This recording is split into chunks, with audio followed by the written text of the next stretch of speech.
History is filled with great leaders, but few names have echoed through the centuries with such awe and terror as Hannibal Barca.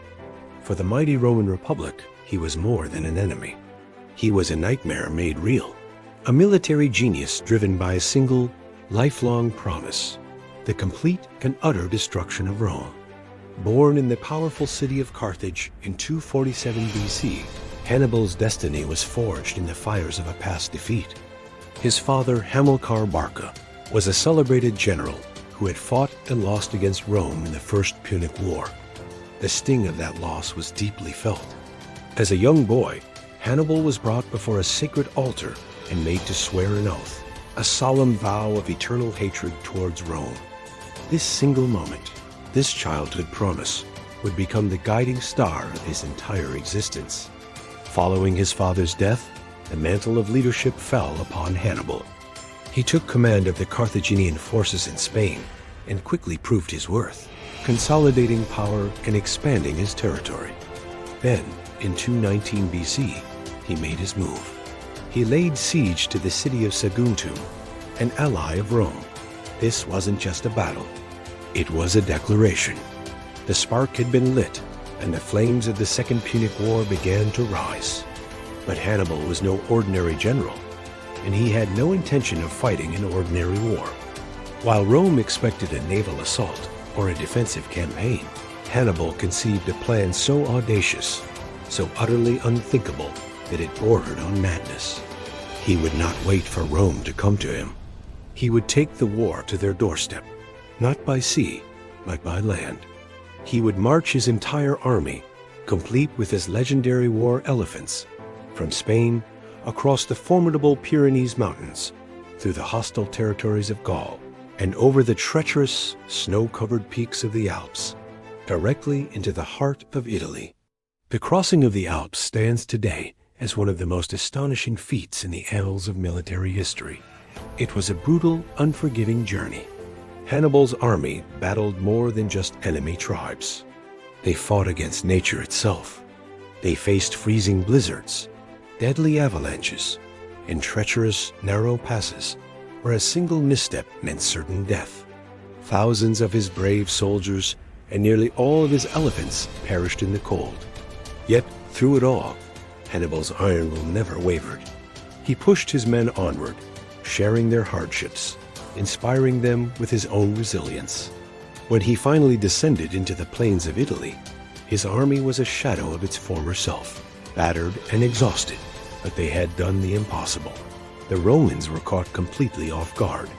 Their greatest enemy was not at the gates. He was already inside.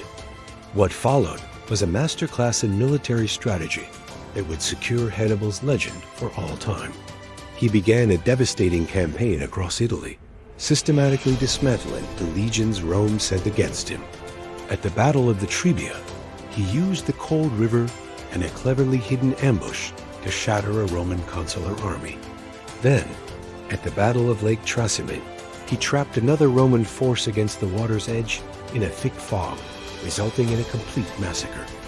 With each victory, Hannibal's reputation grew. He was a phantom, striking with deadly precision and then vanishing, always one step ahead. His ultimate masterpiece, however, was yet to come. In 216 BC, near the town of Cannae, Hannibal faced a Roman army of unprecedented size, nearly double his own.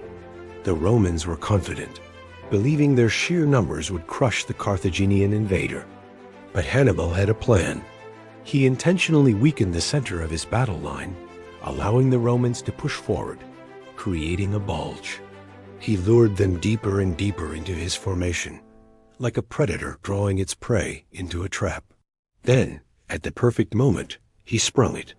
His elite cavalry, having routed their Roman counterparts, swept around from the flanks and attacked the Roman infantry from behind. His infantry on the wings closed in, completing the encirclement. This brilliant maneuver, known today as the double envelopment, was executed perfectly. The massive Roman army was trapped, with no way to fight and no way to flee. The result was one of the bloodiest days in Roman history. It was an annihilation, a catastrophic defeat that shook the Republic to its very core. For more than a decade, Hannibal rampaged through the Italian peninsula. He was an unstoppable force, a constant, terrifying presence that Rome seemed powerless to stop. He became the boogeyman Roman mothers used to frighten their children. Hannibal at Portas. Hannibal is at the gates. Yet, despite his string of incredible victories, the final decisive blow remained just out of reach. He lacked the heavy siege equipment needed to take the city of Rome itself. In response, the Romans, under the shrewd leadership of a general named Fabius Maximus, adopted a new and frustrating strategy. They refused to face Hannibal in a large, open battle. Instead, they shadowed his army, launching small-scale raids, cutting off his supply lines, and slowly, painstakingly wearing down his forces.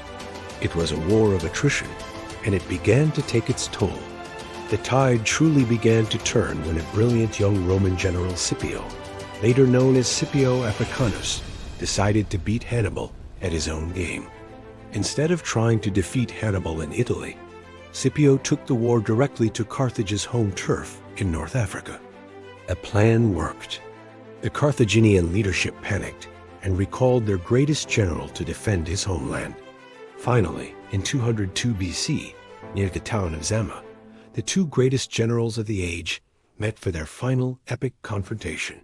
It was a clash of titans. Hannibal, using his last remaining elephants, tried to break the Roman lines, but Scipio had studied his rival's tactics. He had his men create lanes, allowing the charging elephants to pass harmlessly through their ranks. In the brutal battle that followed, Scipio's superior cavalry and disciplined infantry proved to be the decisive factor. For the first and only time in a major battle, Hannibal was defeated. The Second Punic War was over. Carthage was humbled, stripped of its empire and its military might. Hannibal, the man who had brought Rome to the brink of collapse, was forced into exile. But even in defeat, his hatred for Rome burned as fiercely as ever. He traveled the Hellenistic world, serving as a military advisor to kings and plotting his revenge, always seeking an opportunity to renew his war. The Romans, however, never forgot him and never forgave him. They hunted him relentlessly across the known world. Finally, in 183 BC, old and cornered by Roman agents in Bithynia, in modern-day Turkey, Hannibal saw that there was no escape. Rather than suffer the humiliation of being captured and paraded through the streets of Rome, he chose his own end. He took poison, a final defiant act against the city he had sworn to destroy. Hannibal Barca was more than just a brilliant general. He was a visionary leader who inspired incredible loyalty in his diverse multinational army. He was a strategist whose tactical genius is still studied in military academies across the globe. His audacious march across the Alps, his stunning victories at Cannae and Trasimene, and his ultimate, tragic downfall make him one of the most compelling and fascinating figures in all of history. He was the man who dared to challenge the greatest empire of the ancient world, and for a glorious, terrifying moment, he almost won. Thank you for watching.